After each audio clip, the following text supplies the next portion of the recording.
Greetings, I am the caster, and my pronouns are I am he, as you are he, as you are me, and we are all together. One, two, three, four.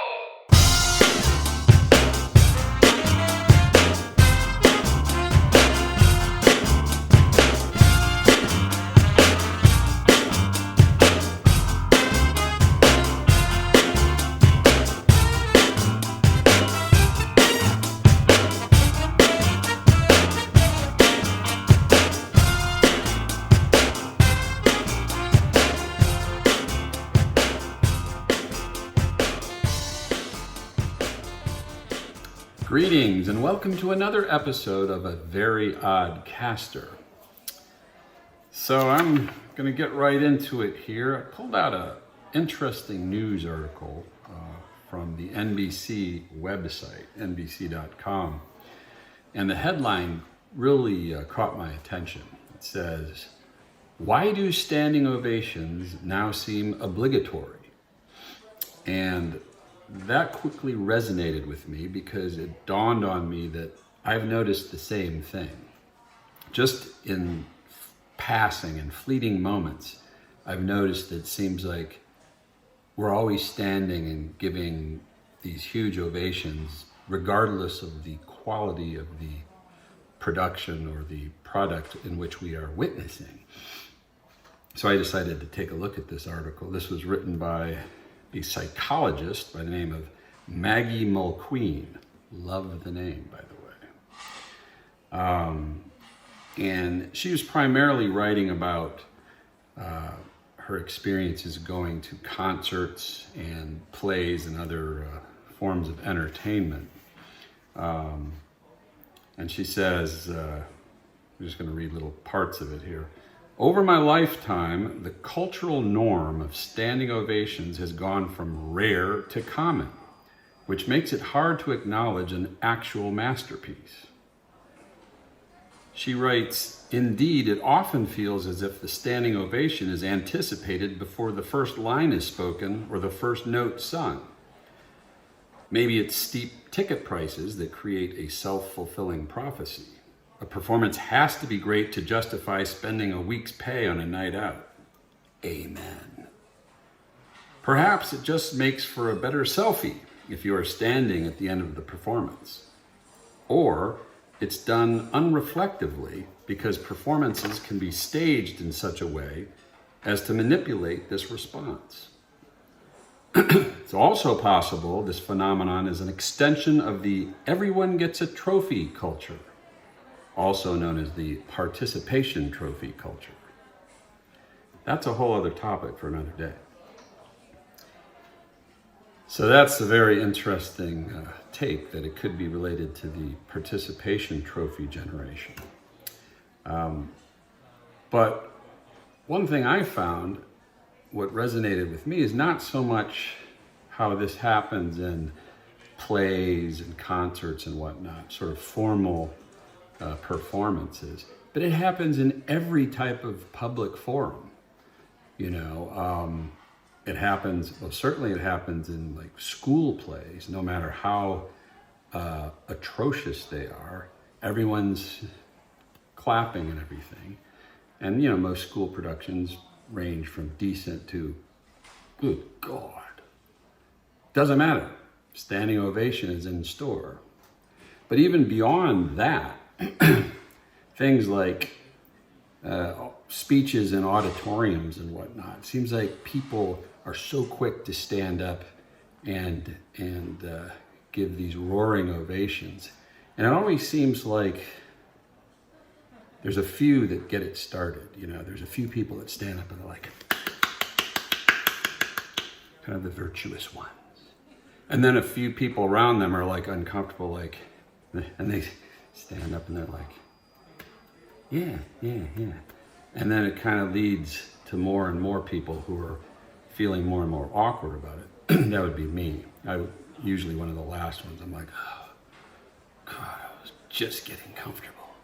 But it's sort of like the wave at sporting events. After a while, the wave got really old in a hurry. And when I'd be in a stadium or whatever, and they start doing the wave. I'm like, oh, God.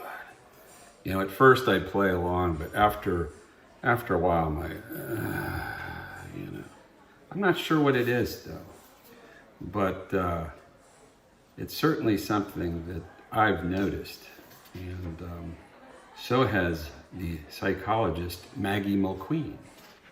The writer says, the now ever-present standing ovation seems to be part of the performance rather than a mark of appreciation for it. Has there been a single Hamilton show that did not get an ovation? At the performance she went to in Chicago, she says, we were on our feet as the last note rang out. It was a good performance, but not a great one. Yeah, I can see that. I mean, after all, you know, the Constitution, man, that rocks. Especially when you're ignoring it.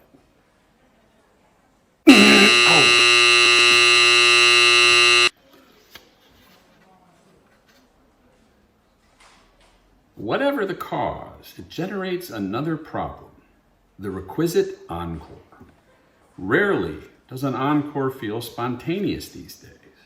Instead, it's often planned as part of the program. Yes, it's kind of a weird thing, and I get it. It's like everything's great these days.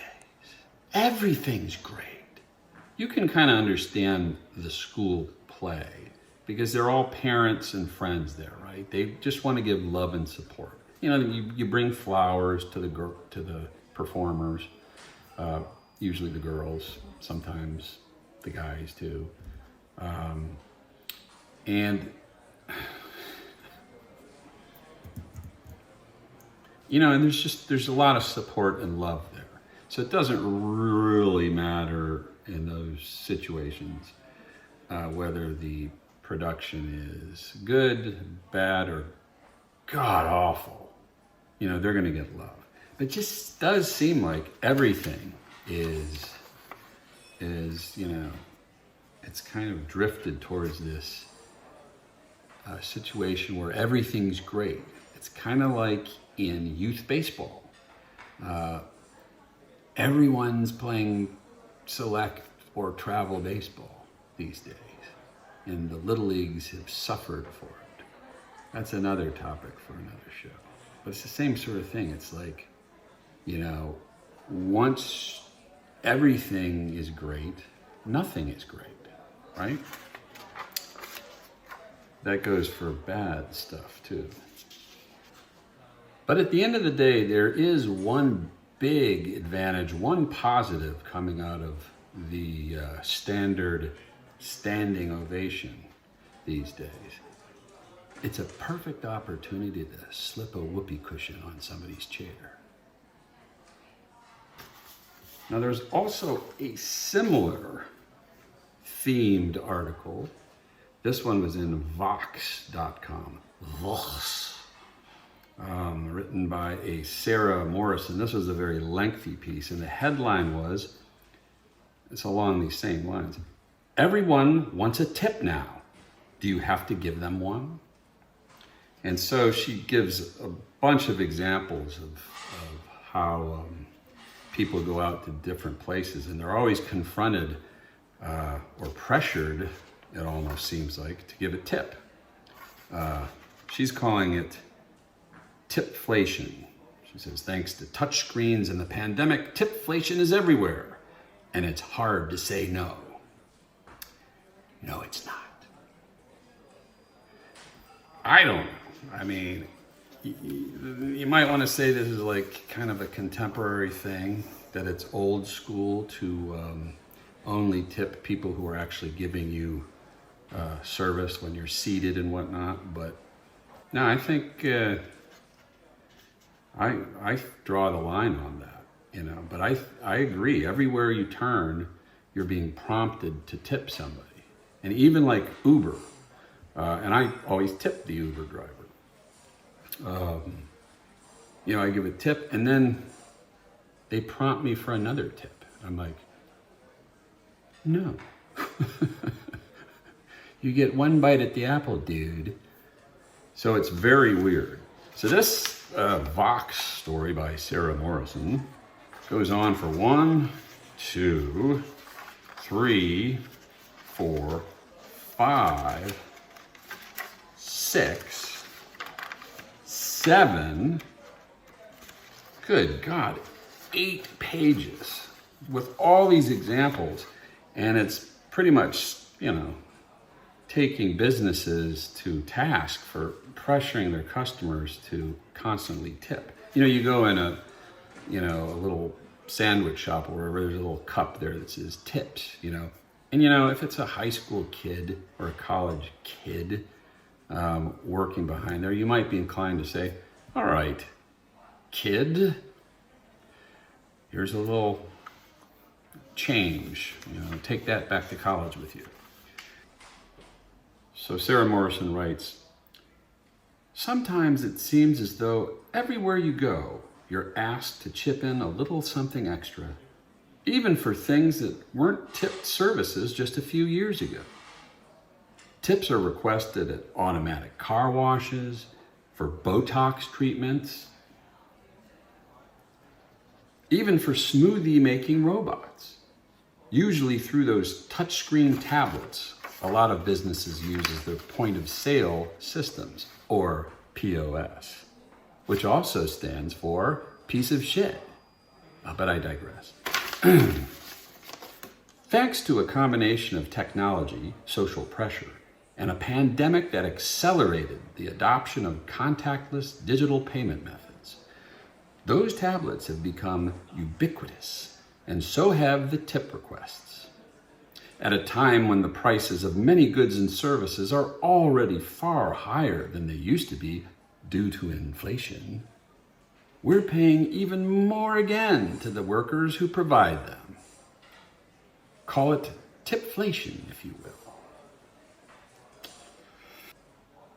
The dark patterns that push you to pay.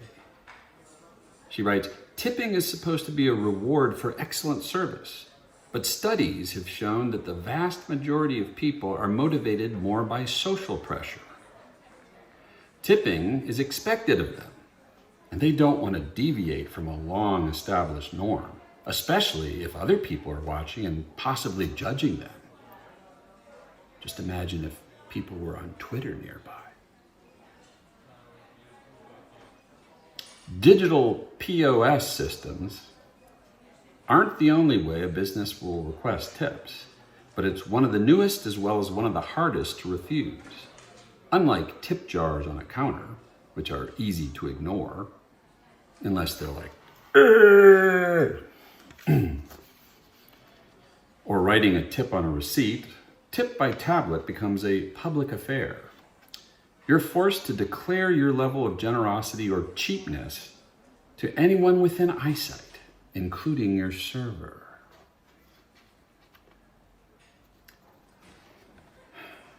Meng Zhu, a professor at Johns Hopkins who studies consumer decision-making and marketing, says just the act of asking people to leave a tip can be enough to push some people into doing so, especially when they've already initiated a business transaction. Let's say, says Meng Zhu, you already shopped at a restaurant or coffee shop. You're already committed. When they ask you for something else, you're more likely to comply because you want to be consistent with your earlier decision. Okay, so again, there's this line in the sand. This is probably one advantage to being old school or old or school. It's that they're not really doing anything extra for you, right? You came there for X product, the person behind the counter or the robot or whatever gives you X product, you pay for it. I just ignore this stuff. I get it all the time. Is it a little awkward? Well, only in that you don't want to seem like you don't like the person or you don't appreciate them. But it's like, it doesn't work for me. It's like, no. It's not how it works. Now, if I sit down, I dine in, for example, and there's a server who's bringing me my food or drinks or whatever, you bet I'm going to tip him, and usually pretty handsomely too. But countertop stuff, drive-through, whatever, no way. But I get what they're saying, you know. And, you know, one thing during the pandemic, especially in the beginning, there's this sense that, oh my God, people are in financial dire straits. These folks' hours are cut. You know, maybe they've laid off people. Maybe this person was laid off and now they're back working very few hours. So there was a sense of, okay, well, I'm one of the lucky ones, so I'm going to, you know, kick in a little extra, you know. And I think that was true for a while. But then, after a while, you know, not so much. They ask here, further down in the article, you can probably expect to be asked to tip at more places for higher amounts, but should you comply? And they ask an etiquette expert what customers should do when the tablet asks them to tip. Lizzie Post is the co-president of the Emily Post Institute and the author of several etiquette books. Lizzie, what do you think of this etiquette?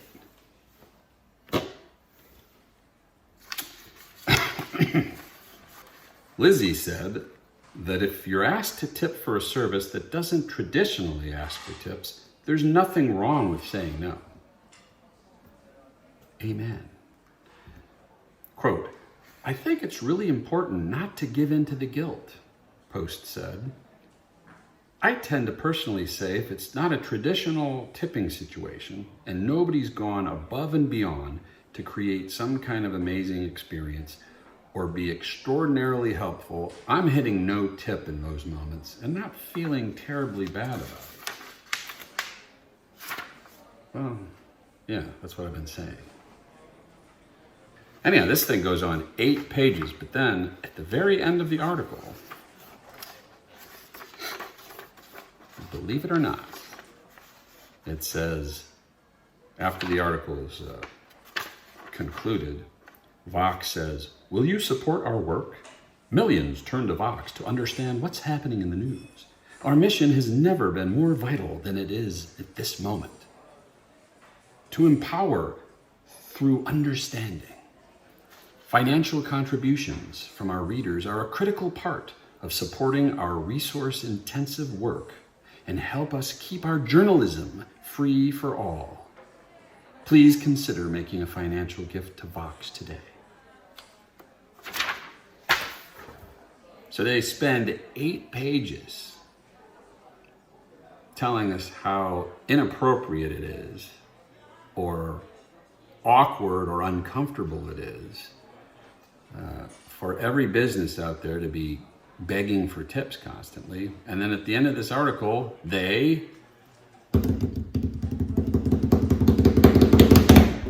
beg for a tip. And by the way, I'm not sure about Vox's pitch there, but that's a whole other story too. So anyhow, so both the standing ovation article and the tipflation article seems to suggest that this is more of a modern trend and perhaps a generational thing, that there is this entitlement to a standing ovation, an entitlement to a tip or something like that. That gets into all these generational things. And perhaps that is true, but what do I know? I'm just a boomer. So it's easy to maybe point the finger at the younger generation for some of this stuff. And that's what's going on. And there's certainly a lot of generational friction these days. Some might say that in the current divisive mood that the world is in, what the country is in, that there's never been more division between generations. Actually, there's divisions everywhere, but But I would say that there's always been sort of that tension between generations. I mean, you go back to the 50s, for example, and you look at when rock and roll hit, how the older generation was just, losing their shit over it. So every generation, there's stuff that comes along. When rap came along, it was a big deal. People couldn't take it and whatnot. So I think there's always been this generational tension and whatnot. And the older generation always tends to feel that the younger generation is being disrespectful. And one of the sayings that the younger generation says these days, which the older generation doesn't seem to take very well, is the expression, "Okay, boomer." And I'm like, yeah, it's not a respectful thing, but it's kind of just sort of teasing, right? I mean, it's not like the end of the world. And besides, the younger generation, uses that kind of an expression for a lot of things. Here, take a look.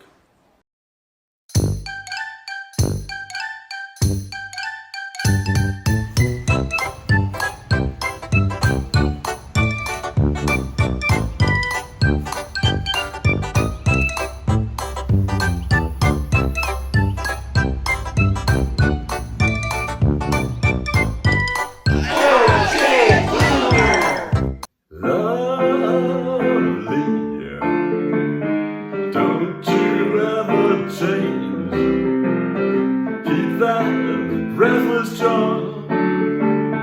Don't you please arrange it, 'cause I love you just the way you look tonight. Okay, crooner! If my candidate doesn't win the election, it's gonna be the end of democracy. Okay, doom and gloomer! Well, today, boys and girls, we're gonna look at pictures of how doggies make babies. Okay, groomer!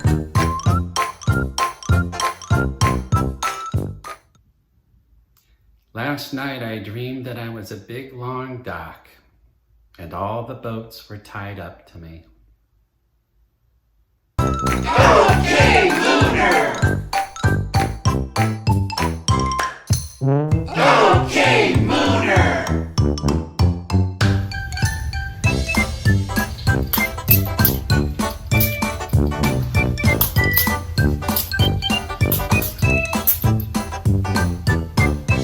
Okay, Perfumer!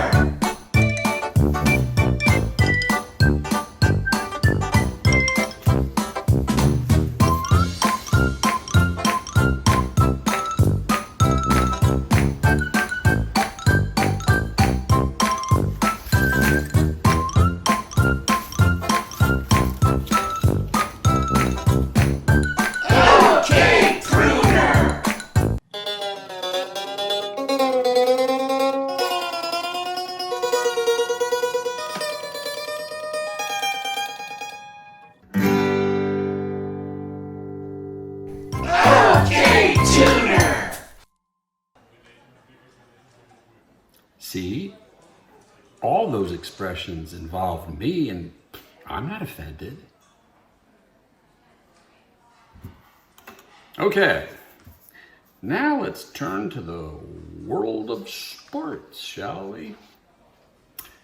Well, it's been a week now, and people are still abuzz over that Colts-Broncos Thursday night game. Was that a thing of beauty or what? Ooh. So I'm an insomniac, but I couldn't stay awake for any of that shit. And I think what we have, you got a couple of mediocre teams in the Colts and the Broncos, and you have two former Pro Bowl quarterbacks who are past their prime. Matt Ryan, after many good years in Atlanta, just came over to the Colts. You know, he signed like a 1, maybe 2-year contract. I'm not really sure. He's coming to the end of the line. The Colts are hoping to squeeze a year or two out of him until they find their quarterback of the future. The Broncos, on the other hand, really are all in on Russell Wilson, and they just did a huge extension before the start of the season. And he's not looking real good. And I think he's already like 33. So it's like he's going to be almost 40 by the time that contract is up. And it's not looking real good so far. I mean, look, not everybody is Tom Brady, right? Not everybody's Aaron Rodgers, who's almost 40. So that was really an ugly game. And it kind of epitomizes the state of the NFL, which is really a sea of mediocrity these days. There's a handful of teams that are good. In the AFC, you've got the Bills and the Chiefs. In the NFC, you've got the Eagles. And maybe, no, not the Packers, because they just went down in London the other day. So there's not many clearly good teams. There's a lot of teams that are on the fringe. And I don't even talk about the Browns.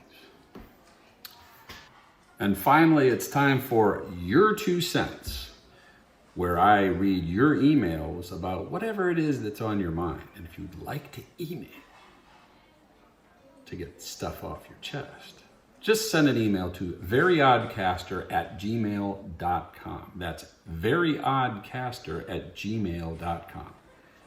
And what do we have here today? Looks like we have one email from Edward Kong. Edward writes, "Dear Sir, is it convenient for me to write to you through this email? Regards, Edward Kong." Now listen here, you big ape. I told you to go away. Take that big banana and get out of here.